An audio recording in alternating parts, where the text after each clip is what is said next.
website and talk about how to make a centerpiece or parent with kindness or strengthen a marriage. It's why I researched 30 different ways to clean out your front load washer before I taught my tribe how to do it. It's why I know the perfect ratio of balsamic and citrus to make your pot roast taste amazing. Sure, I cover a whole host of topics using my online platform, but ultimately they boil down to one thing. These are the elements of my life, and I want to do them well. The posts demonstrate how I am growing and learning, and I want them to grow and encourage other women too. I suppose if I'd been into homeschooling or knitting or photography or macrame, I would have used those things to try and better myself and boost up my friends. But I'm not into those things. I'm into lifestyle stuff. So I focus on creating content that falls under the banner of lifestyle media. Early on in this career, though, I realized that a lot of women look at lifestyle imagery as what they should aspire to be. Many of those images are impossible, another lie foisted upon us, so I set out to be honest from the beginning. I vowed to be authentic and sincere, and for every gloriously styled cupcake picture we produced, I shared a photo of myself with facial paralysis.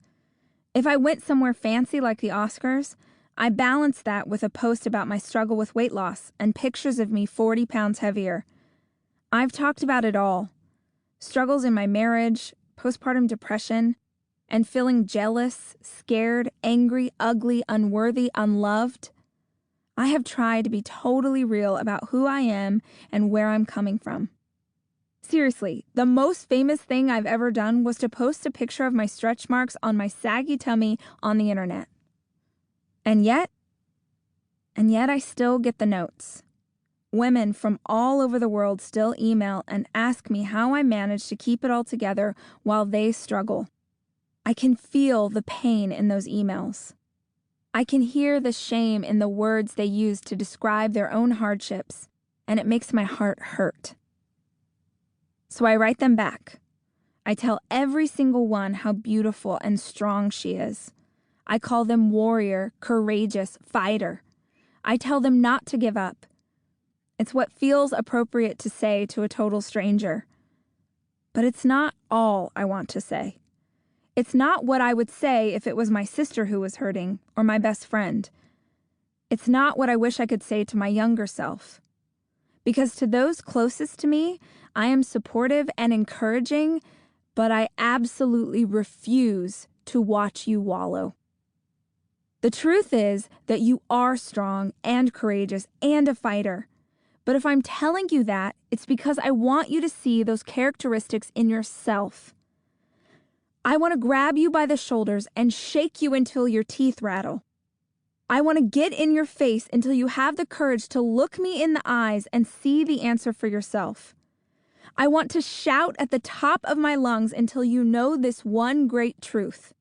You are in control of your own life. You get one and only one chance to live, and life is passing you by. Stop beating yourself up, and dang it, stop letting others do it too. Stop accepting less than you deserve.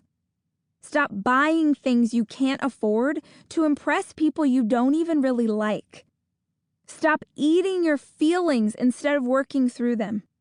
Stop buying your kids love with food or toys or friendship because it's easier than parenting. Stop abusing your body and your mind. Stop. Just get off the never-ending track. Your life is supposed to be a journey from one unique place to another. It's not supposed to be a merry-go-round that brings you back to the same spot over and over again. Your life doesn't have to look like mine. Heck, your life doesn't have to look like anyone else's at all, but it should at least be a creation of your own making. Is it going to be hard? Absolutely. But taking the easy way out is how you end up on the sofa, 50 pounds overweight, while life passes you by. Will change happen overnight? No way. This is a lifelong process. You'll try out some different tools and techniques, and while some of them will feel okay, maybe one will feel like the answer, and then 37 different others will feel like garbage. Then